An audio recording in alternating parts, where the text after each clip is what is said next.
Greetings, world. We are anonymous.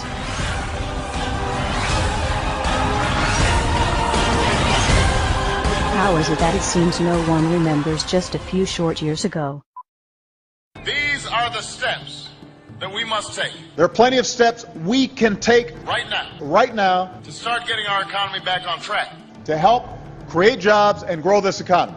If we are going to deal with our dependence on foreign oil, if we're going to end our dependence on foreign oil, we'll recruit an army of new teachers. I want to recruit an army of new teachers. make college affordable.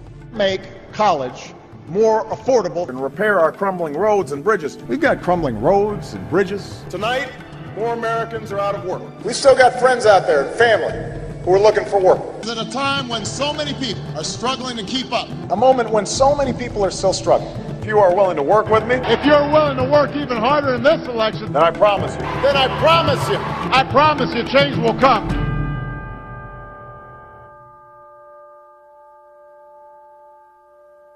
Shall we play a game? If you see something, say something. Report suspicious activity to local authorities. If you're not breaking the law, if you're not doing anything wrong, then you shouldn't worry what the government is doing. Terrorism, terrorism, terrorism, Al-Qaeda, Mohammed, terrorism, war in Iraq, war in Afghanistan, Al-Qaeda, Osama bin Laden. It's not like my government would ever do it to me, but guess what? You're wrong. Protest is now illegal in the U.S. Move along, citizen.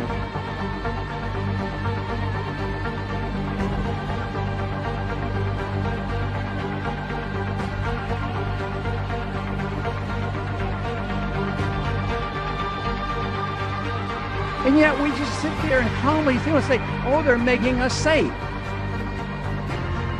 I don't even know whose side I'm on.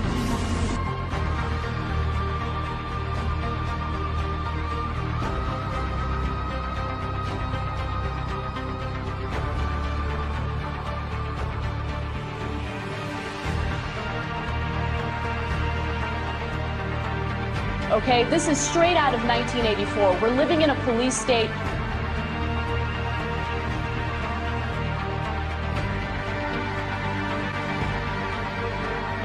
I never had a choice of what happened to me.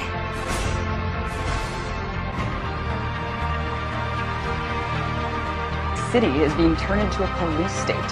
Militarized riot gear, LRAD machines, and drones overhead.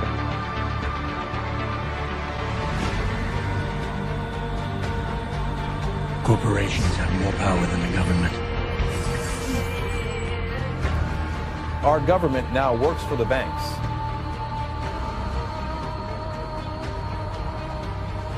America, the greatest losses to our freedom have come not from someone attacking us, but from the government ignoring the Constitution and the majority letting them get away with it.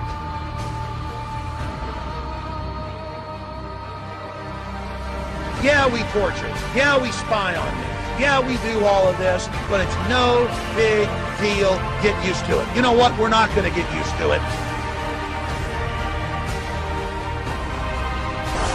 Police have opened fire on the crowd. We're all in serious, serious danger. Millions of dollars spent on new police gear, trucks ready to function as rolling barricades. What you have here is, this is the wars coming home. If anybody doesn't believe this government is capable of doing these kinds of things, you're out of your mind. Go back to bed, America. Your government is in control again. Well, you know, America's a strange country. All you need to keep them pacified is give them a dozen donuts and a gun. They don't seem to have the capacity, the intellectual capacity to think of their own self-interest in any other way than the next 5 minutes. It's time to wake up. Wake up, America!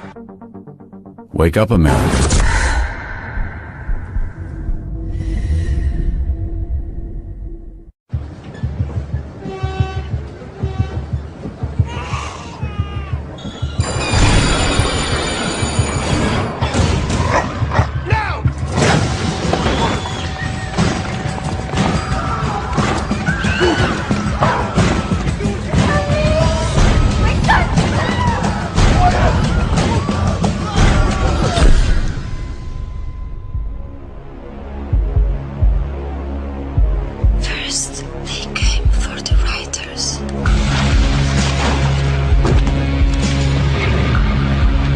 I didn't speak up because I was not a writer. Then they came for the students. But I didn't speak up because I was not a student. Then they came for musicians. But I didn't speak up because I was not a musician. And then they came for the Greens, the Muslims, the trade unionists, Christians, and the Jews, the travelers, the homosexuals, the journalists, the artists, the thuggers, the doctors, the philosophers, the economists, the anarchists and the politicians, the nerds, the Europeans, the Americans, the communists, the hackers, illegals, the homeless. And I didn't speak up because I wasn't any of them. Any of them. And then they came for me. And there was no one left to speak up for me. The proles, if only they could somehow become conscious of their own strength, would have no need to conspire. They needed only to rise up and shake themselves like a horse shaking off flies. If they chose, they could blow the party to pieces tomorrow morning. Surely sooner or later it must occur to them to do it. Until they become conscious, they will never rebel, and until after they have rebelled, they cannot become conscious. The time is coming when the window for us to restore the control of our government to ourselves will close, and we had damn well better act before then. You want to know why the American public is fit? They're fit because they're not seeing their Congress do the work that they're sent to do. We need to demand more of our elected officials. Damn bills that come out here all the damn time. Come out here in the last second, and I gotta try to figure out how to vote for my people. Bathed in the excesses of power, they passed a bill that by their own admission, they hadn't read. This is PR politics. Unanimous consent that we bring up the bill to extend the tax cut for 160 million Americans. As you walk off the floor, Mr. Speaker, you're walking out. If you want to stand up on the floor of the Senate and defend the Wall Street banks like Bank of America and the credit card companies, be my guest.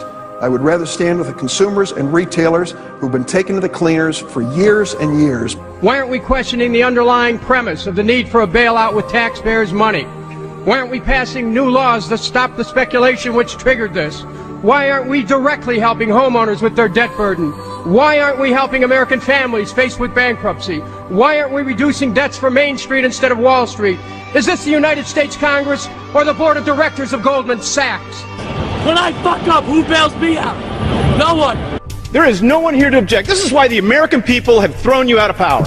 You see, you're right. It is within your sole discretion to recognize a member. But you chose to exercise the power of the gavel, Madam Speaker. Therein lies the problem. If he's not here to pull off this political stunt, then we should just proceed and this bill should be withdrawn. It is the right thing to do by the American people to stop these tactics. Enough! And make no mistake about it, this is not about national security. But my point about this is a war without end. I'm afraid of giving up the right to trial by jury and hoping that someday they will declare an end to this war and they'll give back the right to trial by jury. Mr. Speaker, a nationwide revolt is developing over the body scanners at the airports, and it should. And we also know there are individuals who are making money off this. They say, trust us. Trust us, the people who brought us Katrina, to be competent in face of a disaster. Trust us, the people who brought us warrantless wiretapping and other excesses eroding our civil liberties. Trust us.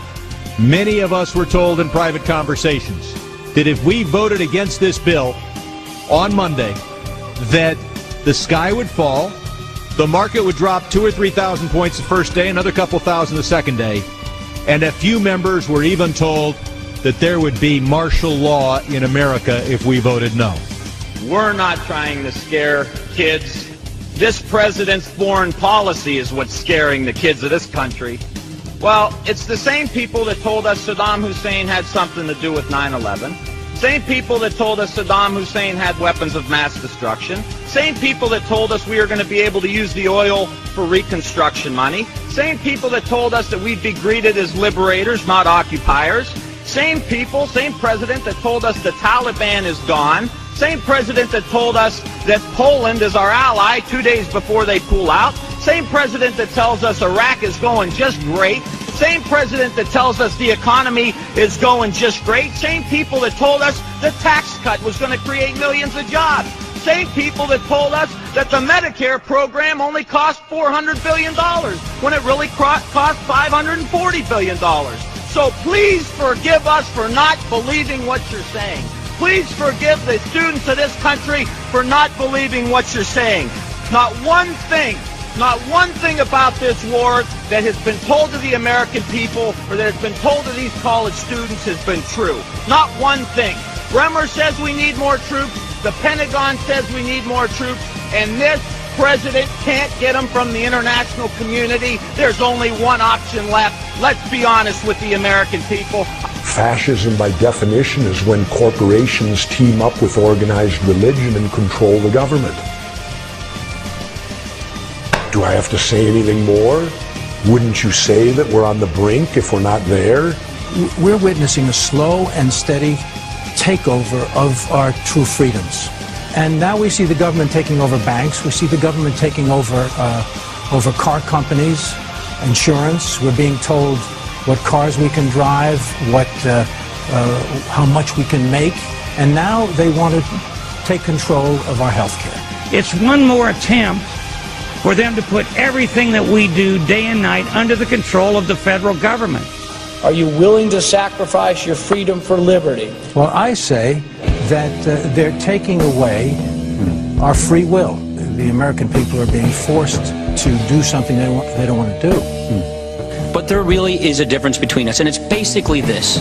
We don't think the government should be in control of all of this. We want people to be in control. And that, at the end of the day, is the big difference. What they are trying to do is create an America very unlike the America that has existed for centuries. The thing associated with America, freedom, is precisely what must be destroyed if this is to be turned into a fundamentally different country to suit Obama's vision of the country and of himself.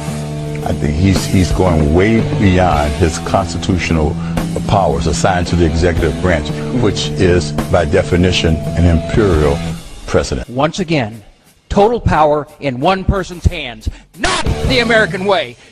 He's centralizing power inside the Beltway, taking power and decision-making from families, from individuals, and as a consequence, what he's doing is building an unchecked executive. Now, I hate to point fingers at anybody, but the President administration probably had a lot to do with that. But you know who's responsible for it? We are. Personal responsibility. Where is the outrage to come from? From you. It turns out you're the knight in shining armor. First, you got to get mad. You've got to say, I'm a human being. God damn it. My life has value. It is time for us to take our country back. The real problem is that the American people have been too submissive. We have accepted the notion that we should be treated like cattle. Make us safe, make us secure, put us in the barbed wire. It's time for the American people to stand up and shrug off the shackles of our government. And the way I see it, they're not going to quit doing it until they bring this country to its knees. So I think we should all rise up and we should stop this administration from what they're doing because they're destroying this country. We, the people, have got to get control back of our country. The American people will revolt. Our government sucks. So what do you say? Maybe we should all just stop paying our taxes and revolt. Because this is bull. When our forefathers wrote the Constitution with the right to bear arms, it was not about hunting and fishing. The Second Amendment, the right to bear arms, is there so that we, the public, if our government gets out of control, we have the ability to rise up and change it. Now, many people have said to me, well, wait a minute. How could we, the citizens, ever stand up to the U.S. government and their entire military might? Well, wait a minute. I got the answer. We threw everything we had at Vietnam, and they were nothing but a bunch of farmers with a few AK-47s, and they withstood it all. Don't ever allow anyone to tell you that it can't be done. It can be done. To the government of the United States, those who make peaceful revolution impossible will make violent revolution inevitable. It is the constitutional right of the people to reform this government as we see fit. Over the past year, we have shown you what we are capable of. You can continue to resist us, or you can allow us to exercise our rights. We truly hope you choose the latter so that we can peacefully return this country to the principles it was founded upon and restore power to the people. To the citizens of the United States, it is our goal to reform this current government with your help. We do not want anarchy. We do not want chaos. What we want is to restore power to the people. Governments are supposed to derive their powers from the consent of the governed. Over the next few months, we will be releasing a series of videos detailing our reformation plans. IdeaVote will give every American a voice. We ask from you to use your voices. This new world is not one that we wish to shape ourselves. This new world will be that of the people, and the choice is yours to make in what direction we will go. We are anonymous. We are a legion. We do not forgive. We do not forget. Expect us.